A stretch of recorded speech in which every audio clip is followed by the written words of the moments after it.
face or what I do or what my name is. I mean, actually, like, at the core of me, what is it that makes me definitely different from the person next to me that is experiencing some of the same life that I'm experiencing? But I'm wondering these questions because I feel as if you want to offer the best thing that you can, some of the best things you can offer to this world. You have to know who you are. I think it's something that just keeps getting revealed as I go down this road.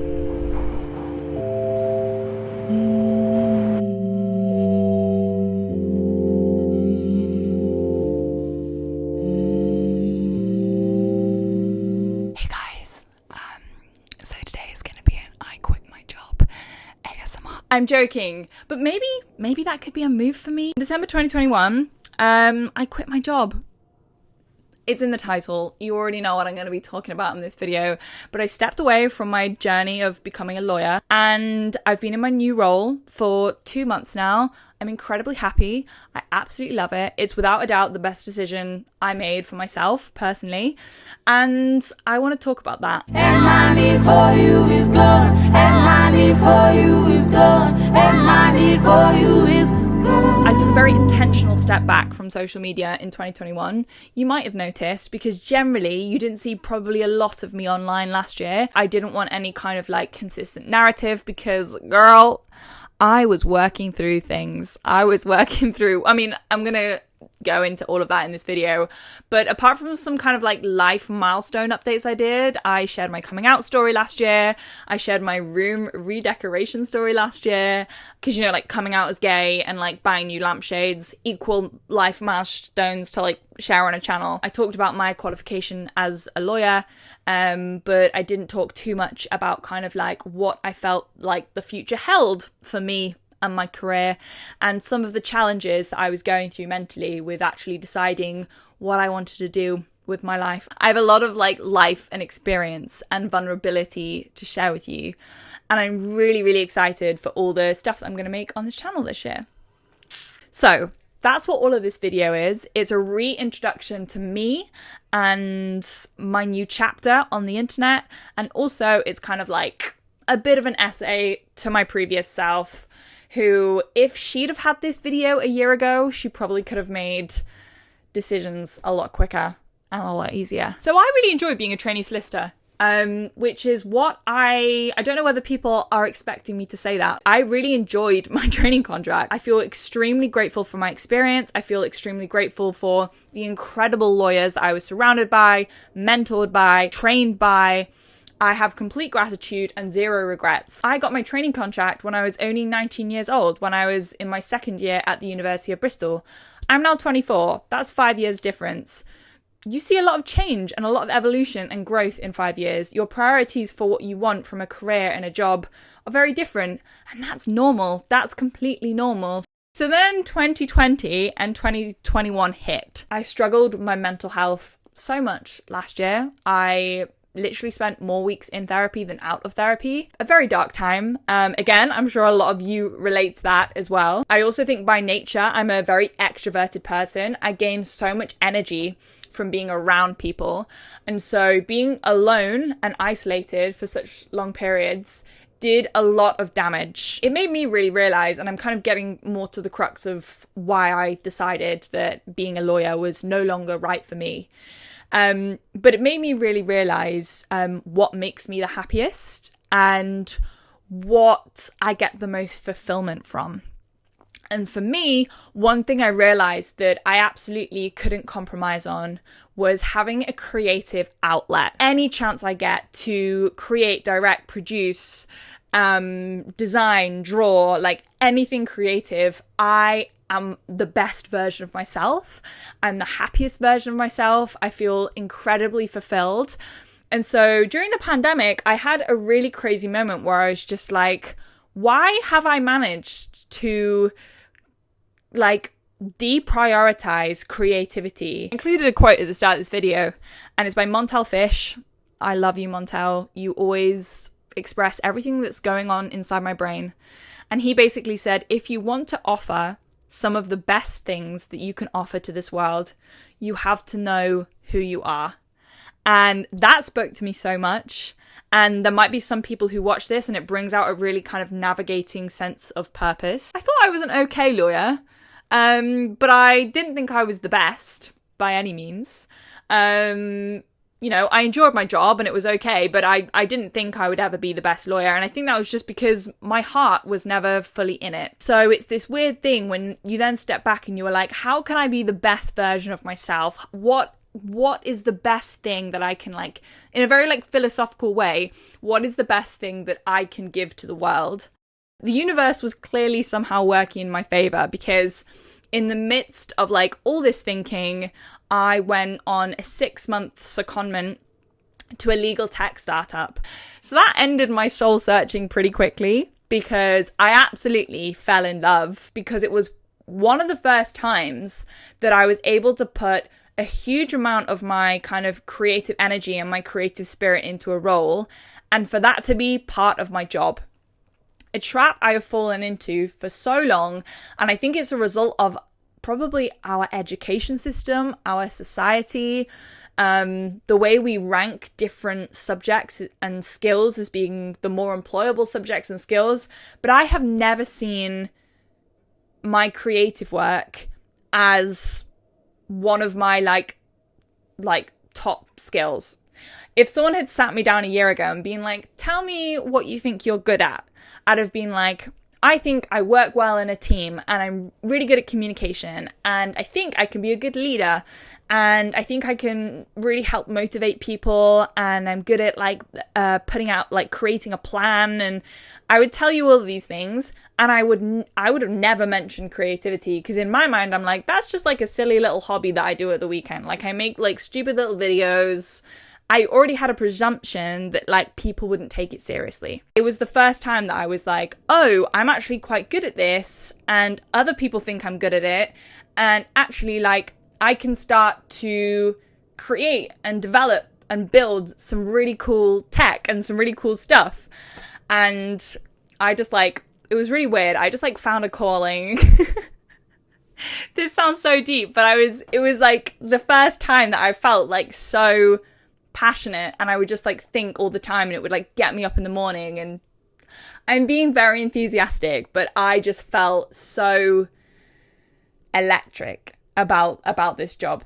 Despite all of that, I was absolutely terrified about the idea of leaving law, as in leaving practice, and like walking away from being a lawyer. Imagine you have walked your way into a cafe in London and you buy yourself a croissant for £4. Yes, £4. I was somewhere in London the other day and they charged £4 for a croissant. You get your croissant and then you bite into it. It's a bad one. You've invested £4 of your pounds into that croissant. And so you're like, oh, I'm just going to eat it anyway because I've spent the money on it, so I'm just going to eat it. That is sunk cost fallacy affecting you, because if you weren't to eat the croissant, then you've lost the money that you invested, even though you don't actually enjoy the result of your investment. If we extend that same logic to projects or intentions or relationships or careers or jobs that we have in life, you can see why people find it very hard to walk away or quit something that they've spent a lot of time working on, or they feel like they've done a lot of preparation to get themselves to that position, or they've even just invested a lot of money into getting there. And so sunk cost fallacy is something that affects us a lot. It is actually the reason why Concorde failed. Google it if you don't believe me. It's pretty interesting. The Mountain Is You, which is a book I've read. This book that I've read.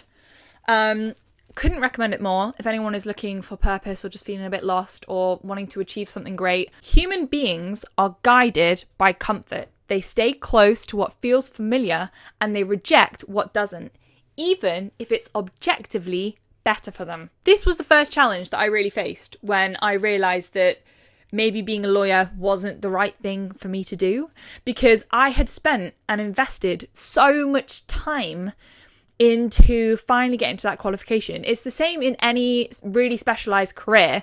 If you need to pass a certain number of milestones in order to become the final thing, so in my case, becoming admitted as a solicitor, which I did in September last year, you've already gone through a really specific and hard and intensive trajectory of milestones to get there.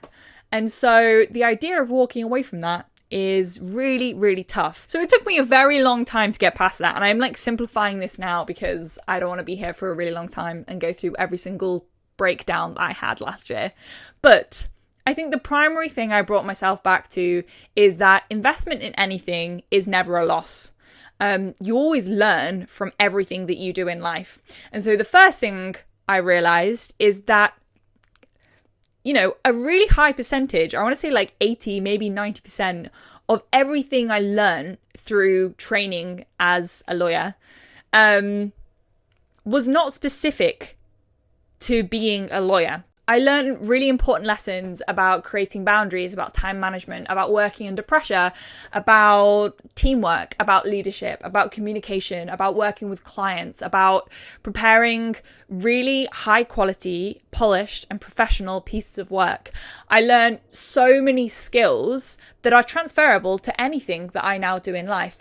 Okay, there was then a very like legal and commercial and technical layer on top of all of that, which is necessary when you're a corporate lawyer. But that's only kind of like the 20 to 10% of the top, especially when you're a trainee. When you're a trainee, you aren't necessarily expected to know all of the law and to know all of the standard market practice, but you are expected to be able to produce really good pieces of work, to be able to communicate effectively, to be able to focus on self-development. And I learned all of those skills that I can now take to anywhere where I'd want to go. That doesn't really feel like a sunk cost. Linear structures exist within every industry. It's not just law as well. It's like every industry has their own linear track of progression, of like being promoted through different levels of seniority. But what we don't discuss a lot is about like laterally moving across different industries and what that looks like. And that's what my experience has been. But even someone just like vocalizing to me, hey, like you don't have to have linear career progression. And that doesn't make your career any less or any more successful. It just means it's different and it's a different path to what other people have done. And that's also valid. That was like a big deal when I actually started listening to people when they were saying that to me. As a completely truthful reflection, one of the reasons I found it so hard to walk away from my career as a lawyer was because I attached so much pride and ego to being a lawyer. I think in many ways I'd felt very empowered about my journey. It's something I talk about a lot in my work with the 93% Foundation, about being state school proud, especially in an industry where there aren't a lot of state educated people, and also being a queer person in a space that like traditionally has not always invited those people, or just anyone of any kind of intersectional diversity. It was very hard to then step away from that, because it felt like in many ways I had to put more effort into breaking in. I think my final fear, which was kind of like wrapped up in this fear of external validation, was that I've shared a lot of my journey about becoming a lawyer online, and it's become pretty like synonymous with like my online brand of being a law student, of being a lawyer. And now I've kind of like been like, well, that's not for me anymore. I'm going to move on and do something different. And I know that this is completely the right personal decision for me. But despite that, I feel like I'm somehow letting a lot of people down. You know, there's a lot more to me than being a lawyer. And I have always just tried to share on this channel a lot of authenticity about just my journey of being a young person and trying to figure out what's actually right for me and what I actually enjoy and what I'm actually passionate about. By the nature of me studying law, I've therefore always talked somewhat about being law, because law is consuming. Law, if you're a student or a lawyer, becomes your life. And so I kind of like I moved towards a very heavy branded way of saying like law. When actually, really, I want this channel to maybe become more about me as a person. If we've learned anything over the last 2 years of being in a pandemic, It's that life is short, we are not invincible, and if you're going to invest your time in doing a job, which is, you know, a whole amount of your life, it should be something that you feel really suits you for who you are. And that's what this channel is going to be about in 2022, and I'm excited about it. Thank you guys so much for tuning in, if any of you are still here. And I will see you very, very soon. Bye bye from me and my gold chain. I don't know why I wore this today. I look like some kind of rapper. Why'd you leave your lover on the metro? Melt into the seat, feel the machine beat. Can't say no,